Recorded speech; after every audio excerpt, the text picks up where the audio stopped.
Պարոն Վարդանյան, եթե կարելի է Ստեղ լավ է գործընկերներ։ Որպեսզի ամփոփենք խափանման միջոց կալանքի ընտրության հետ կապված դատարանների ինչ որոշումներ ունենք եւ դրանք ինչ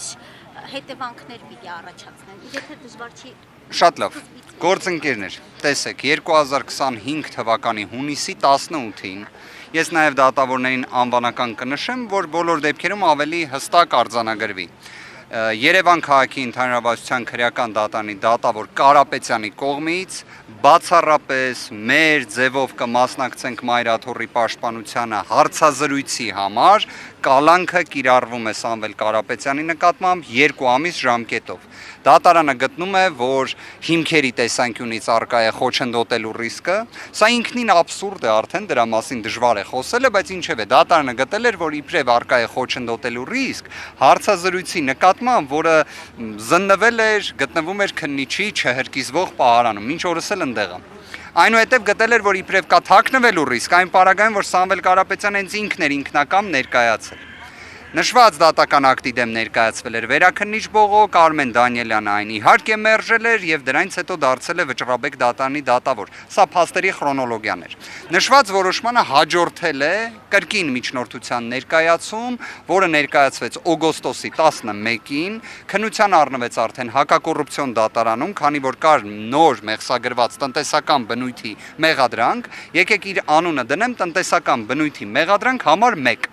Իրականում ուրիշ կերպ դնելն էլ ավելի անիմաստ, իհարկե սա էլ տենց մի մեծ բովանդակություն չունի իր մեջ, պարզապես ինչի եմ այդպես անվանում, քանի որ ունենք 0 առնչություն դրա հետ,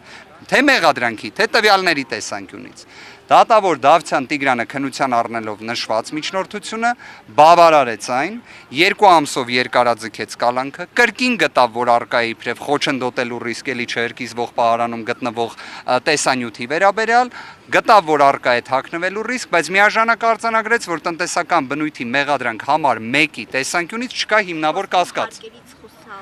Դե բնականաբար ինչպես պետք է լինի, օրվա քննչական կոմիտեն մշտապես, եթե արձանագրում է օրինակ, որ կա հարկեր, տուրքեր չվճարելու ենթադրյալ հանցակազմ, ուրեմն ինչ կա նաև փողերի լվացում, եթե կա փողերի լվացում, ուրեմն կա հափշտակություն։ Այն հայտնի անեկդոտի պես, եթե քառակուսի մեջը կլոր է, եթե կլոր է նարնջագույն է։ Իդեպ շատ էֆեկտիվ աշխատում է։ Ես մի հատ բոլոր դեպքերում զուտ այս կծիկը, որ բոլորի համար հասկանալի լինի։ Այդ որոշման դեմ ներկայացվում է վերաքննիչ բողոք, վերաքննիչ դատարանը, դատավոր Մելիքսեցյանի նախագահությամբ, բայց ոչ Արմինե Մելիքսեցյանի, մերժում է 2 բողոքները։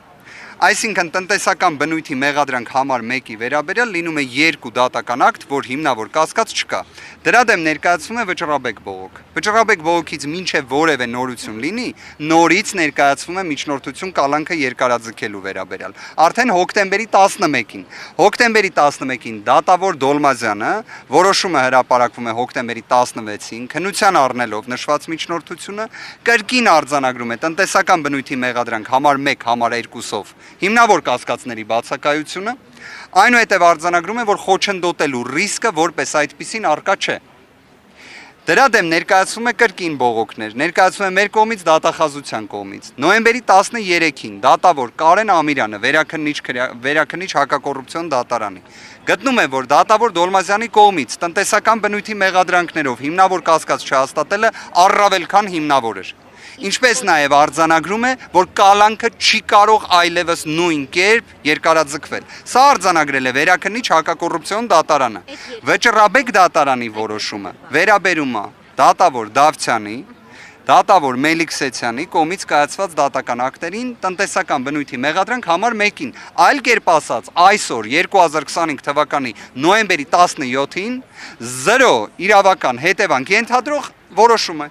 Պարոն Վարդանյան, դուք շատ երկար էր կներեք գործընկերներ, բայց կարծում եմ շատ պարզ ներկայացրեցի։ Պարոն Վարդանյան, ձեր ասուլիսում մանրակրկիտ ներկայացրել եք այս process-ը, նաև ասել եք, որ միջազգային տարբեր կառույցներին դիմելու գործընթացներ կան, կասեք կոնկրետ այս փուլում ում հետ եք հասցրել զրուցել, ինչ տեսակետներ ունեք դրսից, ինչպես են գնահատում այս process-ը եւ այլն։ Կարծում եմ միայն այն, որ միջազգային մեծ հեղինակություն վայելող մի շարք իրավապաշտպաններ, փաստաբաններ իրենց հրապարակային կարծիքը ներկայացրել են, դա արդեն իսկ առավել քան խոսում է։ Իդեպ, ես վստահ եմ դուք կհիշեք Փերինչեկն ընդդեմ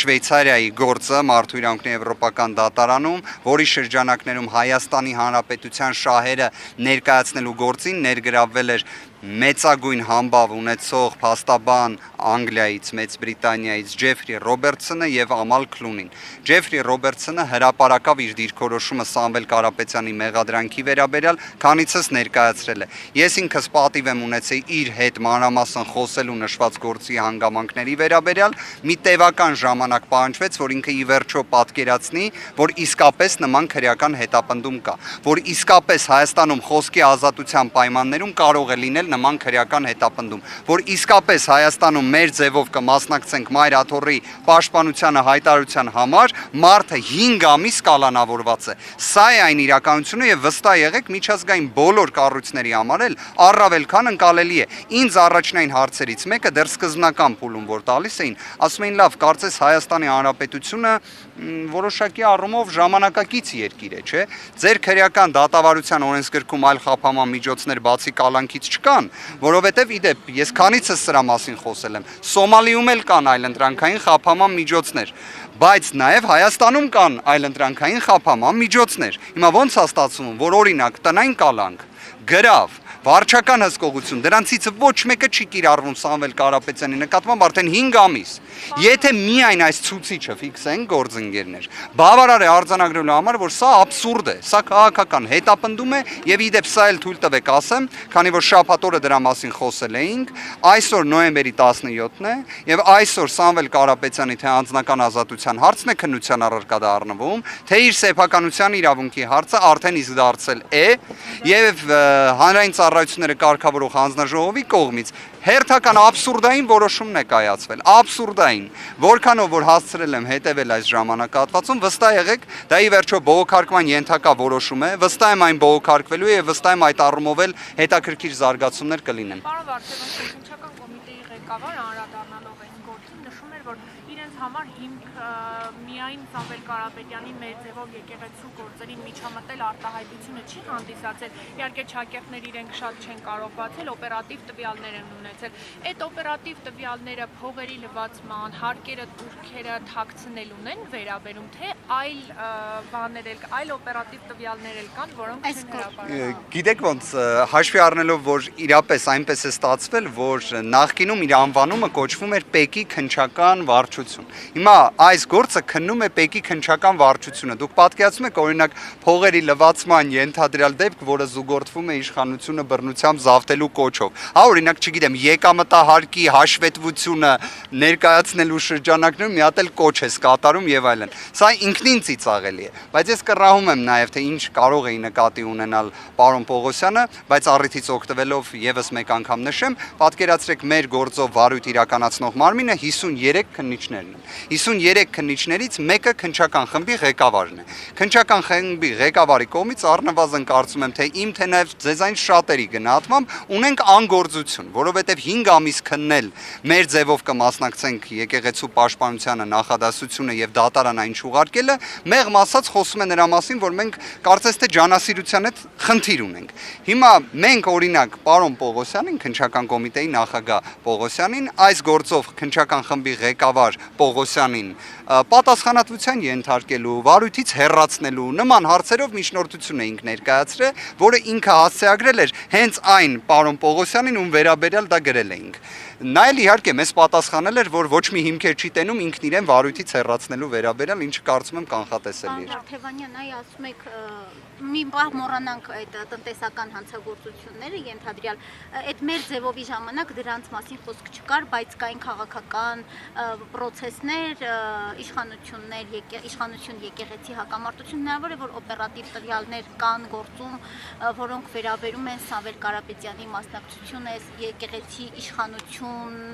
հարաբերություններում, հա, ինչ որ չգիտեմ։ Պաշտոնապես հայտնում եմ 5 ամիս տևող նախաքննության պայմաններում բացարձակապես նման բան գոյություն չունի։ Եվ չնայած դրան 5 ամիս է Սամվել Կարապետյանը գտնվում է կալանքի պայմաններում։ Այսինքն նայեք երկու առնվազն երկու հիմա ավելի շատ գործեր կան հոգևորականների նկատմամբ դուք պաշտոնապես հայտարարում եք որ Սամվել Կարապետյան օրինակ Միքայել Աջապահյանի Բագրատ arczepiskopos Գալստանյանի ամենայն հայոց կաթողիկոսի հետ որևէ ինչ որ ենթադրյալ հանցագործության վերաբերյալ օպերատիվ խոսակցություն չի ունեցել այս օպերատիվ տվյալներ մենք այդ մեր ձևով հասկանանք այդ ինչ ունեին ավել ես եկեք հետևյալը ասեմ քննչական կոմիտեն ունի տվյալ ներողություն եմ խնդրում որ սա բացահայտում եմ ի վերջո նախաքննական գաղտնիքը այդ մասով ավարտված է բայց Հայաստանի Հանրապետությունում այո մեկ խցում գտնվող Միքայել Սրբազանին եւ Բագրատ Սրբազանին գաղտնալսել են սա իսկապես աննախադեպ երևույթ է բայց բոլոր դեպքերում դա հիշատակ է իրենք խցում գտնվելու շրջանակներում ունեցել են խոսակցություն այդ խոսակցությունից պարզ է դառնում որ իրենցից ոչ մեկ երբևէ որևէ ձևով հաղորդակցում Սամվել Կարապետյանի հետ չի ունեցել այդ տվյալը հասու է քննչական կոմիտեին այո հասու է արդյոք դրան որևէ տրամաբանական գործողություն հաջորդել է ոչ ինչ է նշանակում մեր ձևով կմասնակցենք եկեղեցու պաշտպանությանը քննչական կոմիտեի համար ես չեմ հասկանում շուրջ 5 ամիս ես չեմ հասկանում ինչ են այդ ամենում տեսնում դատավորները 5 ամիս ես դա չեմ կարողանում հասկանալ բայց միտեղ որ փորձում եմ ինչ որ մի հուշում գտնել փորձում եմ միշտ Facebook-ով ընթերցել 2025 թվականի հունիսի 17-ի հայտնի գրառումները գործադիր իշխանության ղեկավարի կողմից որտեղ կար սպառնալիք որտեղ կար պետության համը բերանին զգալու խոստում որտեղ կար հաշվեհարդարի խոստում հիմա միգուցե քննչական կոմիտեի նախագահ ուղղակի չի ուզում այդ ամենը ասի դրա համար այլ հանգամանքներ է հիշատակում այդ օպերատիվ տվյալներին որոնք իրենք տիրապետում են այդուհանդերձ պիտի դատարանում քննության առարկա դառնա դուք դրանց պիտի տիրապետեք դրանց դե եթե ես ձեզ ասում եմ որ դրա վերաբերյալ հասկանալ իրականում քննչական կոմիտեի ղեկավարը բարձրաստիճան պաշտոնյան երբ ասում որ օպերատիվ տվյալների են տիրապետել հիմա եթե ոչ մի բան չկա քննիչներ 53 հոգուց բաղկացած քննչական խումբը որևէ օպերատիվ տվյալ չի բացահայտել չկա գործի ես եկեք հետևյալը առաջարկեմ Սամվել Կարապետյանի վերաբերյալ օպերատիվ որևէ տվյալ առկա չէ Առաջին պաշտոնական դիրքորոշումս երկրորդը եկեք նույնիսկ խնդրանք ներկայացնեմ դիմեք քննչական կոմիտեի նախագահին հորդորով որ նախաքննական գաղտնիքի սահմանափակումը թող վերացնի թող ցուցում տա վարույթ իրականացնող մարմին քննիչ Սպարտակ Պողոսյանին թող վերացնեն նախաքննական գաղտնիքը մենք այսօր դատական նիստի սկզբում խնդրեցինք դատարանին որ դատական նիստը անցկացվի դռնբացության կարգով ով առարկեց դրա դեմ քննիչը եւ դատախազը հիմա ձեր հարցադրումները խնդրում եմ ուղղել իրենց մենք մեծ սիրով պատրաստ ենք ամբողջ վարույթ իրականացնող մարմինը 53 քննիչներից բաղկացած քննչական խմբի ղեկավարը հանդիսանում է Սպարտակը Պողոսյան այո նիստին ներկա է բայց 53 քննիչները ներկա չեն դատախազը պարոն Դալաքյանն է շնորհակալ եմ մենք գնացինք նիստին ես կվերադառնամ Լավ Հիմա դուք խորացում եք քաղաքական գործունեության վստահության Սամվել Կարապետյանը չէր զբաղվում եկեղեցիներ չէ պաշտպանում հացառապես եկել էր եկեղեցու կողքին կանգնելու բա եթե չէր զբաղվում ինչու հանկարծ իշխանությունները որոշեցին նրա նկատմամբ քաղաքական հետապնդում իրականացնել ըստ ձեր ձևակերպումների Իսկ ձեզ օրինակ քաղաքական գործունեությամբ չզբաղվող անձ եմ իմ նկատմամբ ինչու պիտի քաղաքական Իսկ դուք օրինակ եկեք հակառակից եկեք օրինակ X քաղաքական ուժը գիտի որ Y անձը ով քաղաքական գործունեությամբ չի զբաղվում բայց եթե որոշի քաղաքական գործունեությամբ զբաղվի իր համար լինելու է բավականին բարդ քաղաքական հակառակորդ Կարող է այդ իմաստով դիմի կանխարգելիչ գործողությունների եւ փորձի այդ առիթը որևէ մի իրավիճակում բաց չթողնի, հատկապես եթե ընտրություններին մնալուց են լինում արդեն 1 տարուց ավելի պակաս ժամանակ 2025 թվականի հունիսի 17-ի դրությամբ եւ կանխատեսելով ձեր հնարավոր հաջորդ հարցադրումը, խնդրում եմ ուշադիր նայել 2025 թվականի հուլիսի 4-ի Սամվել Կարապետյանի ուղերձը։ Շնորհակալություն։